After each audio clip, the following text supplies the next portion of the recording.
Hello' everyone মোৰ চেনেলৰ অন্য এটা ভিডিঅ'ত আপোনালোক সকলোকে স্বাগতম জনালোঁ। আজি আপোনালোকৰ মাজলৈ লৈ আহিছোঁ বৰষাৰাণীৰ বিষয়ে আৰু তেওঁৰ ভতিজাক ইবোৰ দুটামান ভাইৰেল ভিডিঅ'।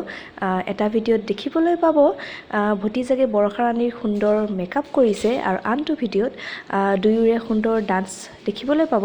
তেন্তে বলক ভিডিঅ'কেইটা চাই লওঁ।